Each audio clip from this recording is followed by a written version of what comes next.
Hello everyone, welcome to Agape Church Online. I am very glad to be with you in this morning and thank you for joining us again in this online service. Today, after the online service, we're gonna have Holy Communion. It's gonna be drive-through Holy Communion as last month. So what's different in today is that we are going to start liturgy at 12 p.m. So please come at 12 p.m. Sharp to have Holy Communion. After liturgy, we're going to do what we did last month. We're gonna call by family. Everyone's going to remain in their cars, and then we're gonna celebrate Holy Communion. We're gonna have Holy Communion for our church. So I hope you will stop by today at 12 p.m. 12 p.m. is gonna start the liturgy for the Holy Communion. And another announcement, as every Sunday, I remind you that we have this prayer team that we are praying for you. So don't hesitate in contact us if you want. You can contact me or any member of the team. So I just wanted to let you know that. And well, let's start this service with this beautiful song.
Have you ever wondered how the people in the Bible grew in their faith?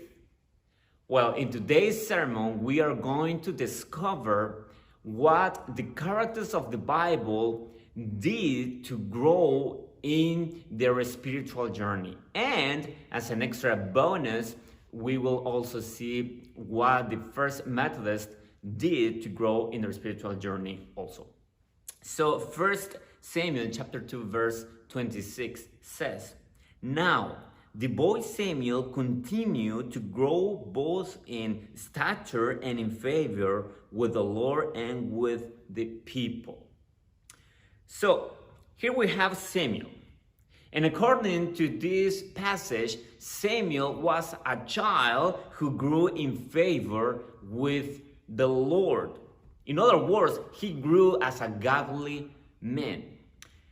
But how did a child could have earned God's favor, which means God's appreciation? Well, at that time, living a life pleasing God was the evidence.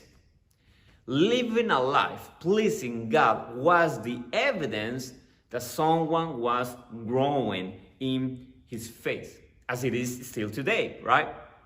But what is interesting about Samuel is that he grew as a man of God because of Eli. Who was this Eli?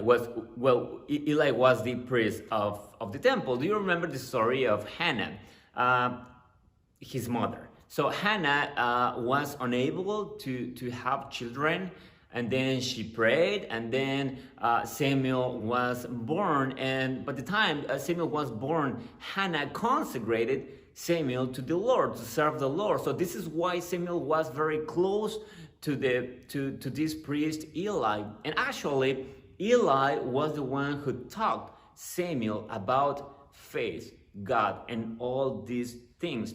In fact, let me tell you that in the Old Testament, since there was no Bible as today, the way the way that people grew in their faith was because of others, because of what others shared with them. So they had shared from generation to generation that there was this one and only God. And also they shared from generation to generation how to be faithful to this one and only God. Why did the people of the Old Testament teach about this one and only God? Well, in the times of Old Testament, they lived in a religious context which was polytheistic, which means they had a lot of gods and many divinities. So what do you think that the most important thing or aspect in the promise of the covenant that God made with his disciple was, they will be my people and I will be their God? This is the sentences that you can sum up the covenant of God with his people, because it was a polytheistic context. Perhaps for us, to say that God is the only God, we can say, of course, yeah, God is our God, and we know that, right? And I mean, it's not like a big revelation, but back in those times, think about the people back in those times. So at that time, it was very weird to hear that there was only one God. Why? Because they used to worship many gods. They made any object a god. They said, look at this, they said, the more gods, the better, because we have more options who to ask to. So this is very interesting. When God said, I am the only God, and you will be my people, and I will be your God. So once people started walking in this covenant, there were other spiritual practices that people did in order to remain faithful to this covenant. In other words, to grow in their faith. For example, offering sacrifices. They offered something to God to obtain forgiveness. If they wanted to feel forgiven, if they wanted to get forgiveness from God, they offered something, or to show their gratitude to God, or simply to worship God. Number two, they fasted. So fasting was the spiritual practice that people used to do in order to totally depend on the intervention and the providence of God. Providence means God's constant care over his creation. So people quit doing something to totally depend in this providence. And also fasting was used to, in a way to worship God. Number three, Sabbath. They stopped working one day during the week to rest, to think about, to meditate, and to focus on God. And number four, the law. They listened and remembered the law of Moses that was shared from generation to generation. Therefore, the purpose of the spiritual practice in the Old Testament helped the people to remain faithful to the covenant. The more they grew in their faith, the more faithful they were to the covenant. Now let's jump to the New Testament. Luke chapter 2, verse 52. And Jesus grew in wisdom and stature and in favor with God and men. If there was something Jesus did in order to grow in his faith, was to pray and read the scriptures. Now, I clarify this. Jesus did not do this because he needed to do it, but to give us an example of what we should do as disciples. And the purpose of spiritual practices in New Testament, it was precisely that, to become a better disciple. This is the reason they studied the teachings, they attended public theological speeches, they perhaps for wealthier people, they enrolled in a school founded by a teacher. Now, you and I know that later on, Jesus is described in the Bible as a teacher. So all those who believed and followed his teachings became his disciples. But here's the thing. What did it mean, to be a disciple of Jesus when Jesus was not considered God by everyone, even though this was what the law and the prophets said? It's a very interesting question, because Jesus was not considered God. Think about this.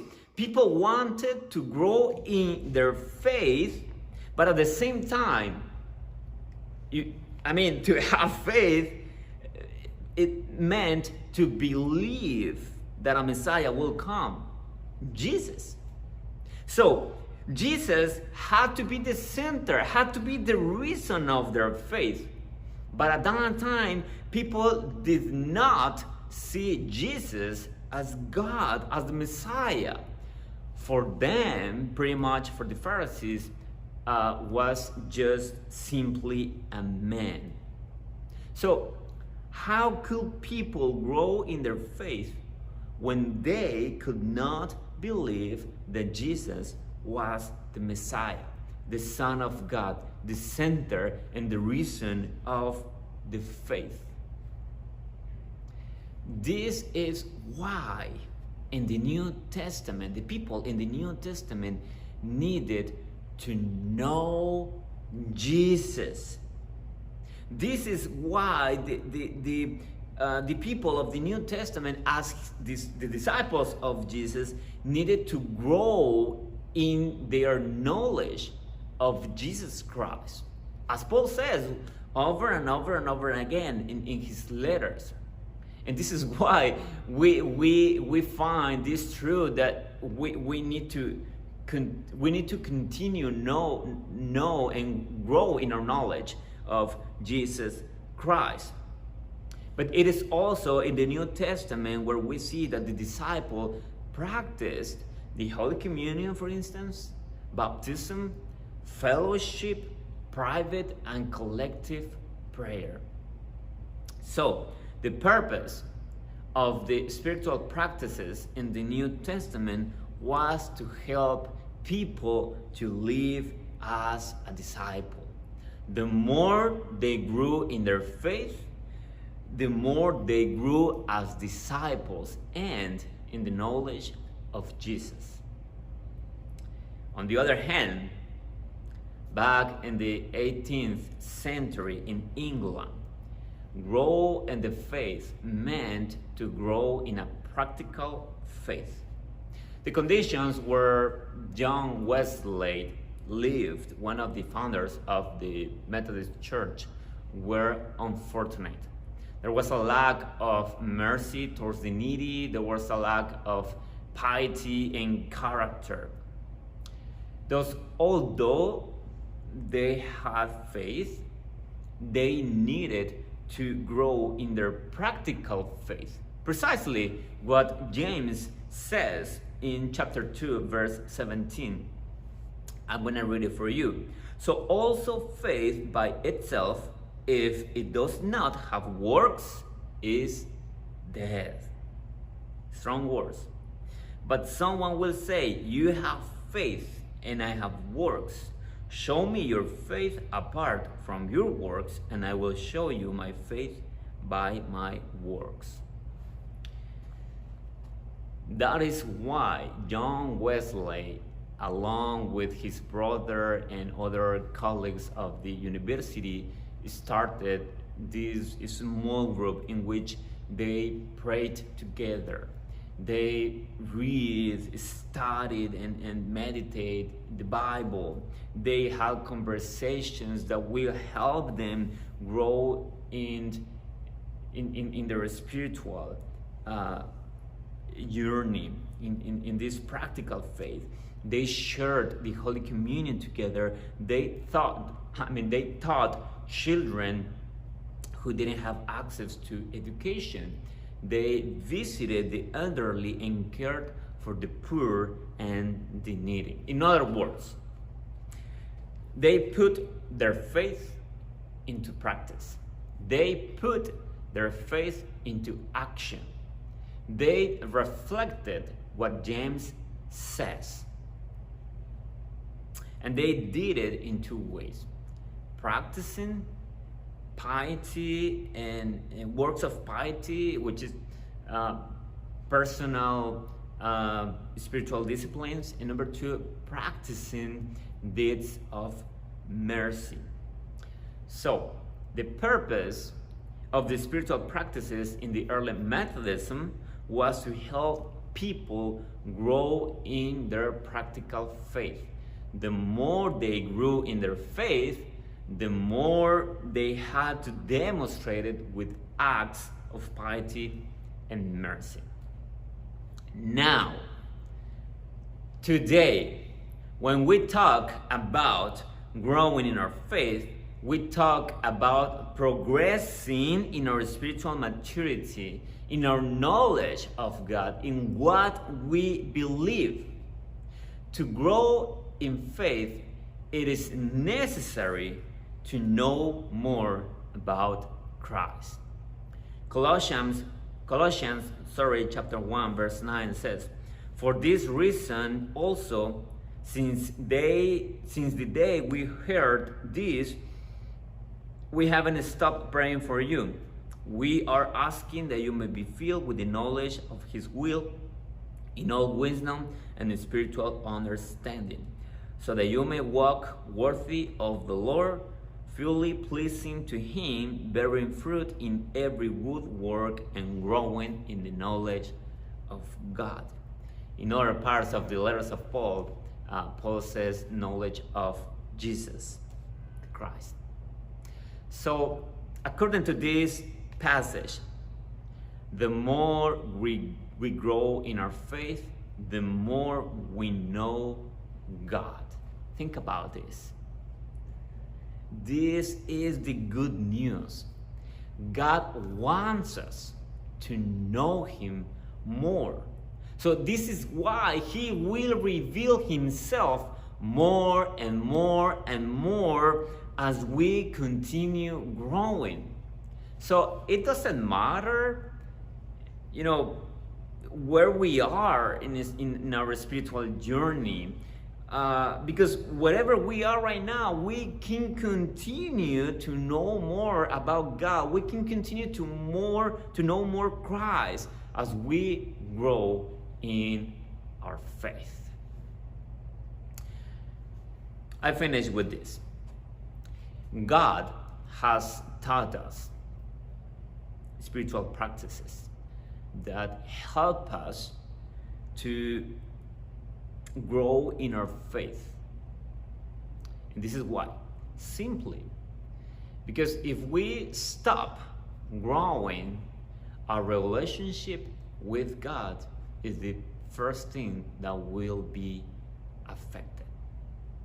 So practices like prayer, reading, studying and meditating the Bible, fasting, Holy Communion, worship in community, Christian fellowship, tithing, serving, and deeds of mercy are practices that are going to help us to continue being faithful to the covenant, to continue grow as disciples, to continue show our faith through acts of piety and mercy, and to continue nourishing our relationship with God as we continue growing in our faith, continue growing in our knowledge of Jesus Christ. So this is my prayer and my benediction for you today, that you may continue to grow in your faith, that you may be empowered by the Holy Spirit as you continue to knowing more about Jesus Christ through the spiritual practices that God gave you in the Bible and through the history. And remember, today we're going to participate of the Holy Communion, and we are going to start at 12 p.m. sharp, the liturgy, and then people will remain in their cars, and we are going to call by family to have Holy Communion.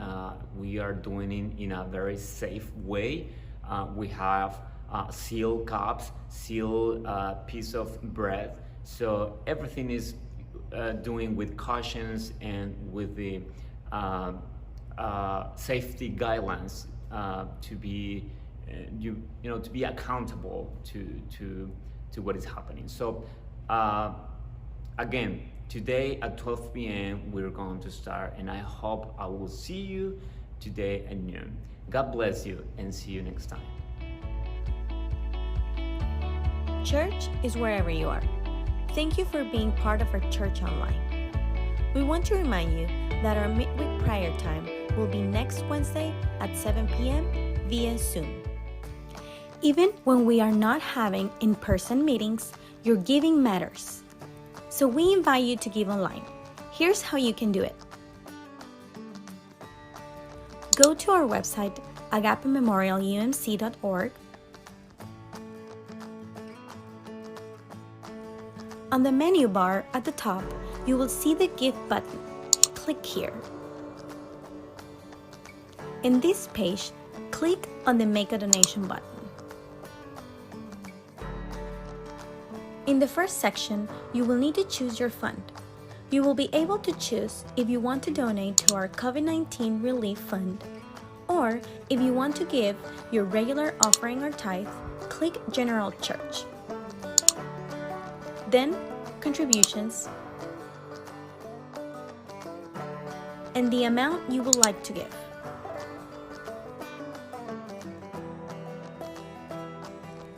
After this, you will see a new section. Choose if you want to give by credit card or a bank account. Fill out your card and billing information, and when you're done, just click on Submit, and you finished giving online. So quick and simple. Remember that another way to do this is to mail your contributions to the church. Just put your contribution in an envelope and send it to our address. Thank you for your support.